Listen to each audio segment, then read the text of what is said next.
बैलगाड़ी पर चलकर किसी प्रकार पहुंचा था। अब तो यहाँ पर कुछ कुछ अच्छी सड़कें भी बन गई हैं और कल मैं यहाँ कई मील दूर से मोटर गाड़ी पर चलकर पहुंचा, पर उन दिनों यहाँ पहुंचने का साधन केवल बैलगाड़ी थी और मुझे बैलगाड़ी से घनघोर जंगलों में यहाँ के 3-4 स्वयंसेवकों के साथ जाना पड़ा था। जब मैं उन दिनों की तुलना आज से करता हूँ तो मालूम होता है कि इन कुछ वर्षों में कितना अंतर पड़ गया है। जो काम महात्मा गांधी जी ने स्वराज्य का, देश को स्वतंत्र करने का आरंभ किया था, वह काम देश के सौभाग्य, महात्मा गांधी की तपस्या और सब लोगों के परिश्रम तथा त्याग से सफल हुआ। 5-6 वर्ष बीत चुके जब से हम स्वतंत्र होकर पूरे दायित्व के साथ अपने देश का शासन चला रहे हैं। आज भारतवर्ष में ऐसा कोई स्थान नहीं है जहाँ के लोग अपना शासन स्वयं न चला रहे हों।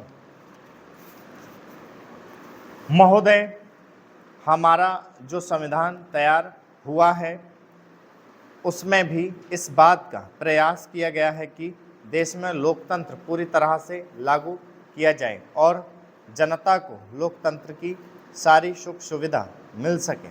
सबसे पहले मैं आपको इस बात के लिए धन्यवाद देना चाहता हूं कि आपने मुझे इस सम्मेलन में कुछ कहने का अवसर दिया है। आपके सामने जो विषय आएंगे वे इतने महत्व के हैं कि प्रत्येक हिंदुस्तानी, चाहे वह किसी भी काम में लगा हो, उन पर कुछ ना कुछ ध्यान अवश्य देता होगा। यह एक मानी हुई बात है कि बच्चा जैसा तैयार किया जाता है वह बड़ा होने पर वैसा ही निकलता है।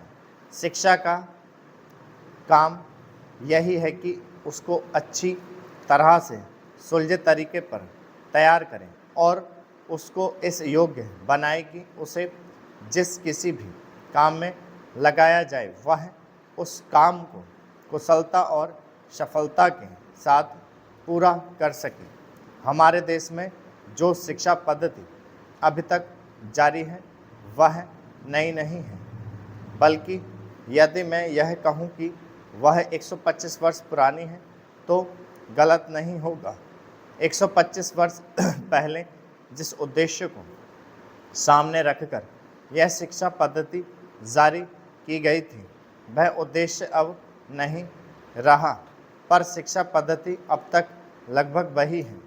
मैं मानता हूँ कि इस बात का प्रयत्न किया जा रहा है कि उसमें परिवर्तन किया जाए जिससे हमें अपनी आवश्यकताओं की पूर्ति में सहायता मिल सके।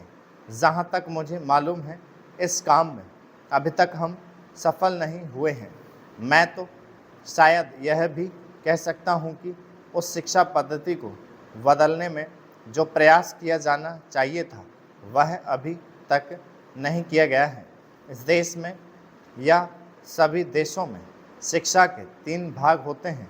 एक तो वह जिसमें छोटे छोटे बच्चों को शिक्षा दी जाती है, दूसरा वह जिसमें युवावस्था के पहले बड़े होने तक, और तीसरा वह जिसमें युवावस्था के विद्यार्थियों को शिक्षा दी जाती है।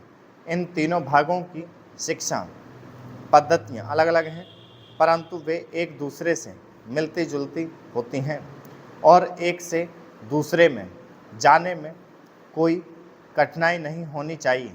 इसलिए यदि हम अपने देश की शिक्षा में सुधार चाहते हैं तो सबसे अधिक आवश्यक यह है कि सर्वप्रथम प्राथमिक शिक्षा में, उसके बाद माध्यमिक शिक्षा और फिर विश्वविद्यालय शिक्षा में सुधार किया जाना चाहिए। महोदय, आज इस समारोह में सम्मिलित होकर मुझे बड़ी प्रसन्नता हो रही है। जब से मैं आपके नगर में पहुंचा हूं, आपने जिस प्रेम और उत्साह के साथ मेरा स्वागत किया है उसके लिए मैं आपको धन्यवाद देता हूं। मैं जानता हूं कि यह स्वागत किसी विशेष व्यक्ति स्टॉप।